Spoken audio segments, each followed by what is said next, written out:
This is a side lying quad stretch. It's given in PT quite a bit, but the goal here is that if you're on your side, you can bend the bottom knee if you need to. I prefer it to be straight. It just depends on stability too. And then you're gonna grab your ankle, and I'll show you another version of this with a strap or a band. And the goal here is to feel that stretch in the front of your thigh. It just makes it so you don't have to put any pressure on your knees. You don't have to think about the balance of being on your feet. So you can kind of just lie on your side, make sure you've got some sort of support in your head, and you are you're grabbing your ankle or using a strap to get that stretch, because it is still important to try to work on the flexibility in your quad. Okay, so that's that. I'll show you the breathing when I switch to a strap. So for the strap, you're gonna take the strap, you're gonna wrap it around, and I'll switch sides actually. We'll wrap it around, and then you're gonna wrap it again. And that's just because we're gonna be moving around a lot. This will keep the band on the,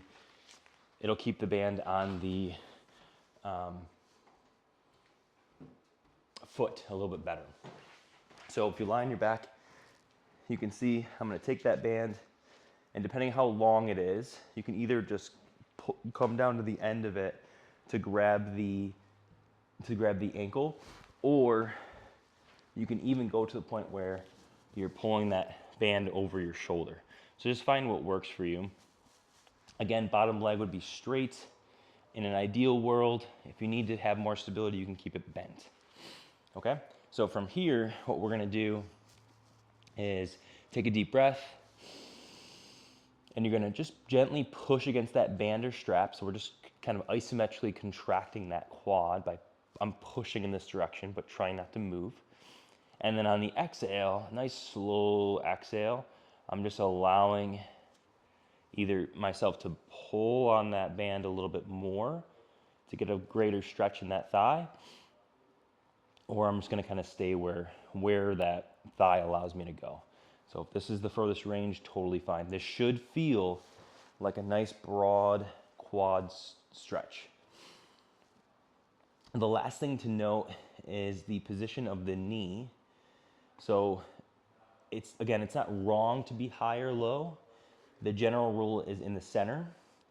If you tend to be up here, we're just not gonna stretch this lateral line as much. We're not gonna stretch the outside of the quad as much.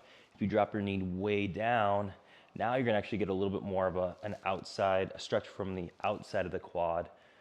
So we're stretching those lateral quads a little bit more when that knee is lower. So again, it's not wrong, it's just depends on what your goals are, and you can hit different angles if you have time and if you would like to do that.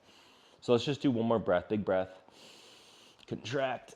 I'm engaging my glute here as well on that top leg, and on the exhale, I'm just allowing that stretch, allowing my body to relax and just stretch a little bit further.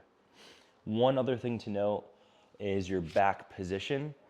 I wanna make sure that I have enough core engagement, that I'm not overextending my spine to try to get my leg further back. I'd rather have a little bit of core, a little bit of stability in the core and pelvis and spine, and then just stretching to where you can go while maintaining that. Okay? If you feel a stretch in your thigh, you're doing good.